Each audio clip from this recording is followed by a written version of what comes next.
السلام علیکم دوستو۔ آج 9 نومبر ہے، وہ دن جب اللہ نے ایک ایسی روح کو اس دنیا میں بھیجا جس نے مردہ قوم میں زندگی کی رمق ڈال دی۔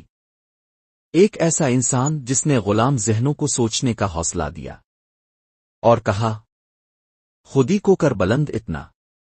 یہ کہانی صرف علامہ اقبال کی زندگی کی نہیں، یہ ایک خواب کی کہانی ہے۔ ایک ایسا خواب جو ایک دن پاکستان بن گیا۔ سال 1877۔ سیالکوٹ کا ایک چھوٹا سا محلہ، ایک نیک دیندار گھرانہ، اور اس گھر میں پیدا ہوتا ہے محمد اقبال۔ بچپن سے ہی کچھ الگ تھے۔ جہاں دوسرے بچے کھیل میں مصروف ہوتے، اقبال اکثر خاموش بیٹھ کر سوچتے۔ ان کے والد صاحب ہمیشہ کہا کرتے، بیٹا اللہ نے دل سوچنے کے لیے بھی دیا ہے، صرف دماغ نہیں۔ یہ جملہ اقبال کے دل میں بیٹھ گیا۔ وقت گزرتا گیا، تعلیم مکمل کی اور اقبال علی گڑھ، لاہور، پھر انگلینڈ جا پہنچے۔ وہاں انہوں نے فلسفہ، قانون اور دین سب کو ساتھ جوڑا۔ ایک دن لندن کی گلیوں میں چلتے ہوئے وہ رک گئے۔ ان کے سامنے ایک گرجا گھر تھا۔ اندر لوگ عبادت کر رہے تھے، لیکن ان کے دل میں ایک سوال اٹھا، میری امت کہاں ہے؟ کیا ہم صرف تاریخ بن کر رہ جائیں گے؟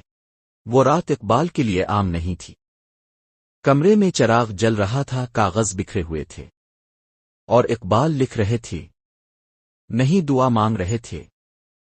اے خدا، مجھے وہ نظر دے جو حقیقت کو پہچان سکے، مجھے وہ دل دے جو امت کے درد کو محسوس کرے۔ پھر انہوں نے قلم اٹھایا اور وہ الفاظ لکھے جنہوں نے ایک نسل بدل دی۔ خودی کو کر بلند اتنا کہ ہر تقدیر سے پہلے خدا بندے سے خود پوچھے، بتا تیری رضا کیا ہے۔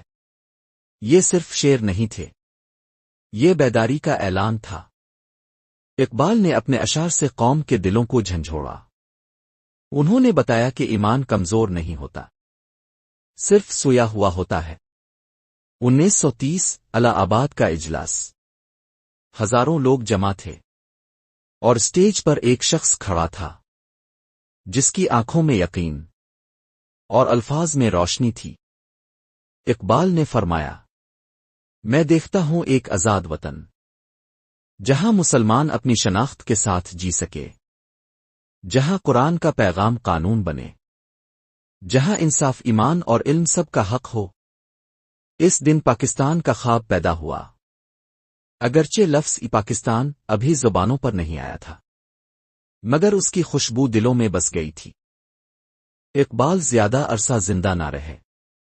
1938 میں وہ اپنے رب سے جا ملے، لیکن ان کا خواب، ان کے الفاظ اور ان کی روشنی آج بھی زندہ ہے۔ جب 1947 میں پاکستان کا پرچم لہرا تو یوں لگا جیسے اقبال کا خواب حقیقت میں بدل گیا۔ ان کا جسم لاہور کی مٹی میں سو گیا، مگر ان کے اشعار اب بھی ہر دل میں دھڑکتے ہیں۔ افراد کے ہاتھوں میں ہے اقوام کی تقدیر، ہر فرد ہے ملت کے مقدر کا ستارہ۔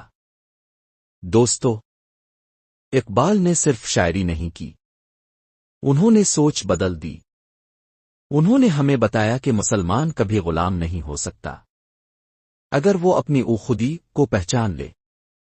آج 9 نومبر کو ہم سب سے بڑا تحفہ جو اقبال کو دے سکتے ہیں وہ یہی ہے کہ ہم سوچیں، عمل کریں اور اپنی قوم کے لیے کچھ بنیں۔ یاد رکھو، اقبال کا خواب ابھی مکمل نہیں ہوا، اب ہم میں سے ہر ایک اس خواب کا تسلسل ہے۔